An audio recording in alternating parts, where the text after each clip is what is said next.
Hi అండి, welcome back. Last time మన vlogger brother నిజాలు అన్వేషిద్దాం భయ్య అని ఒక వీడియో చేశాడు. అది మనకు నచ్చలేదు. ఎందుకంటే అది బెట్టింగ్ యాప్స్ ప్రమోట్ చేసుకోవచ్చు అనే విధంగా ఉంది. అది ఎక్కడ అదర్ యూట్యూబర్స్కి అది ఎంకరేజింగ్ ఉంటుందేమో అని మనం క్లియర్గా పాయింట్ మాట్లాడడం, కన్స్ట్రక్టివ్గా క్రిటిసైజ్ చేసాం. అది కూడా ఎప్పుడంటే తన వీడియో డిలీట్ చేయకముందే మనం వీడియో చేసి క్లియర్గా పెట్టాం. ఎందుకంటే డిలీట్ చేసిన తర్వాత మళ్ళీ వీడియో చేయడం అనేది దేర్ ఇస్ నో పాయింట్.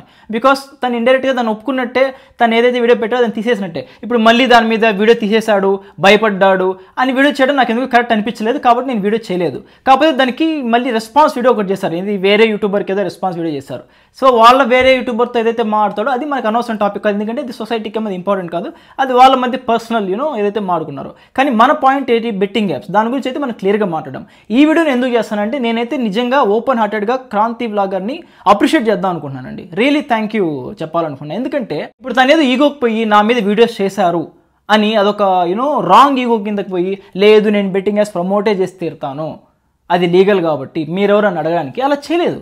తను ఓపెన్గా ఒక గుడ్ జెస్చర్ ఇచ్చాడు యూట్యూబ్ కమ్యూనిటీకి. ఏమన్నాడు, అవును నా సబ్స్క్రైబర్కి మంచి కోసం కోరుతున్నాను, ఇన్నాళ్ళు చేశాను, దట్ ఈస్ ఫైన్, అయిపోయింది, ఇంక మీద నేను చేయకూడదు అనుకుంటున్నాను అని ఒక పాజిటివ్ నోట్ అయితే ఇస్తున్నాడు. దాన్ని అయితే మనం ఖచ్చితంగా వెల్కమ్ చేయాలి. ఇక్కడే పాయింట్ టు బి నోటెడ్ అండి. లాస్ట్ వీడియోలో నేను చెప్పినట్టుగా ఎవరైనా ఏదైనా చెప్తున్నారంటే అన్నీ కరెక్ట్ చెప్పినట్టు కాదు, ఎవరైనా ఏదైనా ఒక్కటి రాంగ్ చెప్పారంటే అన్నీ రాంగ్ చెప్పినట్టు కాదు. అట్ ద సేమ్ టైం నేను కూడా ఇప్పుడు ఒకరిని అప్రిషియేట్ చేస్తానంటే వాళ్ళు చెప్పేది అన్నిటికీ నేను ఏకీభవించినట్టు కాదు, ఒకరిని క్రిటిసైజ్ చేస్తానంటే వాళ్ళు చెప్పేది అన్నిటిని మనం క్రిటిసైజ్ చేసినట్టు కాదు. ఎందుకంటే అందరిలాగా అందరి రూట్ మనం పోతే ఇంకా మనకి డిగ్నిటీ ఆ రెస్పెక్ట్ ఏముంటుందండి. ఏదైనా కరెక్ట్ మాడితే కరెక్ట్ మాడిదానికి అప్రిషియేట్ చేస్తాం, రాంగ్ మాడితే రాంగ్ మాడిదానికి ప్రాపర్గా క్రిటిసైజ్ చేస్తాం. ఎందుకంటే ఇప్పుడు తను బిలీవ్ చేసే ఐడియాలజీలో కానీ లేకపోతే రిలీజియస్ అండ్ పొలిటికల్ ఇష్యూస్లో కానీ మనకి విభేదాలు ఉండొచ్చు. అలాంటి వాటిల్లో జనాలకి ఇంపాక్ట్ కలిగించేలాగా తను ఏదైనా వీడియో చేసి మనకి అది కరెక్ట్ కాదనిపించినప్పుడు ఖచ్చితంగా మనం రెస్పాండ్ అవుతాం, మనైతే కౌంటర్ ఇస్తాం. తనకే కాదు, ఎందుకంటే ప్రతి ఒక్కరికి ఎవరు మాట్లాడినా కూడా అది సొసైటీ మీద ఒక ఇంపాక్ట్ ఇస్తుంది. అది మనకి రాంగ్ అనిపించినప్పుడు యాజ్ ఎ ఫ్రీడమ్ ఆఫ్ స్పీచ్గా ఒక రెస్పాన్సిబుల్ సిటిజన్గా దాన్ని కరెక్ట్ చేయాల్సిన బాధ్యత ప్రతి ఒక్కరికి ఉంది.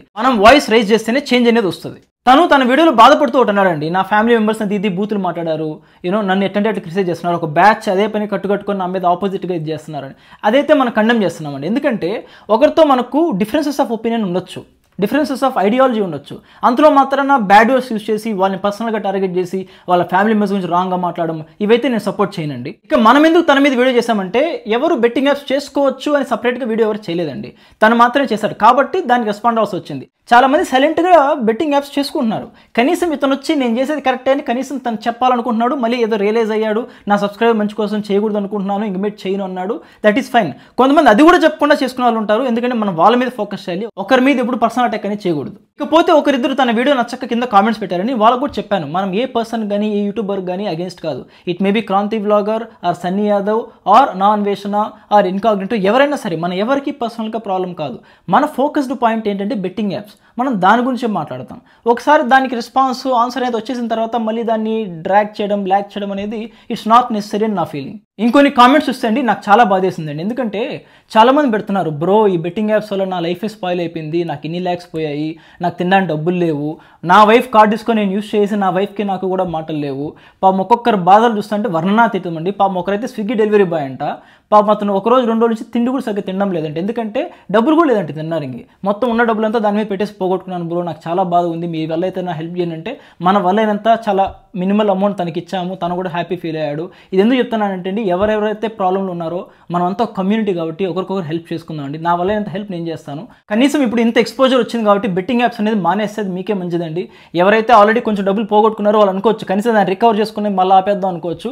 వాళ్ళు మళ్ళీ రికవర్ కాదండి, ఉన్న డబ్బులు కూడా వెళ్ళిపోతాయి.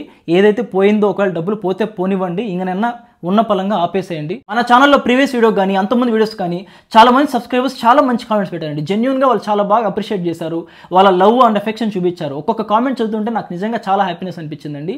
Really thank you for your love. మన వ్లాగర్ బ్రదర్ తన వీడియోలో ఇంకొక ఇంట్రెస్టింగ్ పాయింట్ అనేది రైజ్ చేశాడండి. ఏంటంటే బెట్టింగ్ యాప్స్ రాంగ్ అంటున్నారు, వెల్ అండ్ గుడ్. చాలా మంది పబ్జీ యాప్ను కూడా ప్రమోట్ చేస్తున్నారు, పబ్జీ యాప్ వాళ్ళు కూడా డబ్బులు పోగొట్టుకున్న వాళ్ళు చాలా మంది ఉన్నారు అన్నాడు. Actually that's a valid point అండి. ఎందుకంటే నేను కూడా న్యూస్లో చూసాను, మీరు కూడా చాలా మంది చూసే ఉంటారు.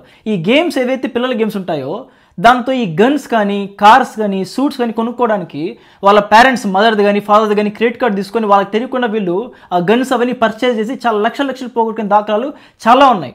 ఇవే కాదండి, యూత్ని, టీనేజర్స్ని, చిల్డ్రన్ని అడిక్షన్ తెప్పించే ఏ యాప్ కూడా మనం సపోర్ట్ చేయకూడదు.